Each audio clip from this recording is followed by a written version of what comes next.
Hey student, welcome to KL Biology NEET. நான் உங்கள் Vivek, student career consultant.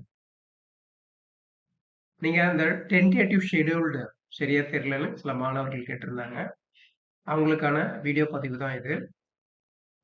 Subscribe பண்ணாதவங்க subscribe பண்ணி வச்சுக்கோங்க. பெல் ஐக்கானும் ப்ரெஸ் பண்ணி வச்சுக்கோங்க. அப்பதான் நான் அடுத்தடுத்து போடுற வீடியோ உங்களுக்கு அலர்ட் மெசேஜாக வரும். சரி, அது எங்க போகணும்? நீங்க tne.online.org வெப்சைட்டுக்கு போன உடனே டிஎன்இஏ 2025 டென்டேட்டிவ் ஷெட்யூல் அதை கிளிக் பண்ணீங்கன்னா உங்களுக்கு டென்டேட்டிவ் ஷெட்யூல் ஓப்பன் ஆகும். இந்த டென்டேட்டிவ் ஷெட்யூல்ல கவுன்சிலிங் டேட் என்னைக்கு, ப்ரொவிஷனல் சர்டிஃபிகேட் எப்போ ரிலீஸ் பண்ணுறாங்க, அந்த டீட்டெயில்ஸ் எல்லாமே இருக்கு. அந்த அகாடமிக் அண்ட் வெக்கேஷன்ஸ், வொகேஷனல் சப்ஜெக்ட்க்கு கவுன்சிலிங் என்னைக்கு, ஸ்பெஷல் கேட்டகரிக்கு என்னைக்கு டீட்டெயில் இருக்கு. அதே மாதிரி நான் இந்த ரவுண்ட் 1, ரவுண்ட் 2, ரவுண்ட் 3 பேசியிருந்தேன். அதுக்கான டீட்டெயிலுமே இதில் இருக்கு. பார்த்துக்குங்க, நல்லா போல்டாக பண்ணி பார்த்துக்குங்க.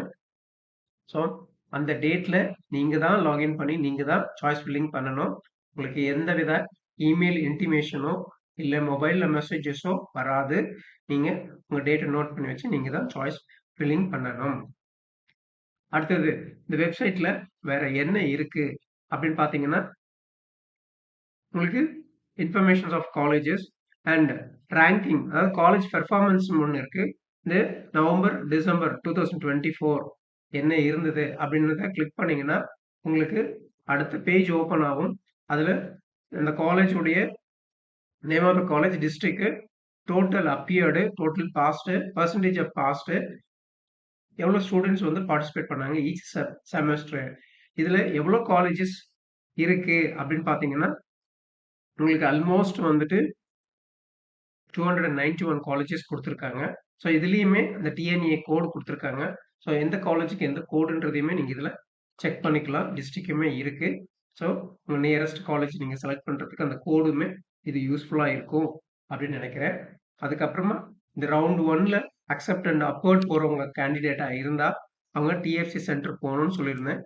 அந்த டிஎஃப்சி சென்டருடைய லிஸ்ட்டுமே அந்த வெப்சைட்லேயே இருக்குது. நீங்கள் அப்ளிகேஷன் ஃபில்அப் பண்ணும்போது எந்த டிஎஃப்சி சென்டர் செலக்ட் பண்ணியிருந்தீங்களோ அந்த சென்டருக்கு தான் போகணும். நான் காண்டாக்ட் நம்பருமே இருக்குது இதுலேயே. உங்களுக்கு ஈஸியாக இருக்கணுன்றதுக்காக இந்த லிங்க்குமே டிஸ்கிரிப்ஷனில் கொடுக்குறேன். நீங்கள் ஜஸ்ட் கிளிக் பண்ணி செக் பண்ணிக்கோங்க. Thank you, all the best.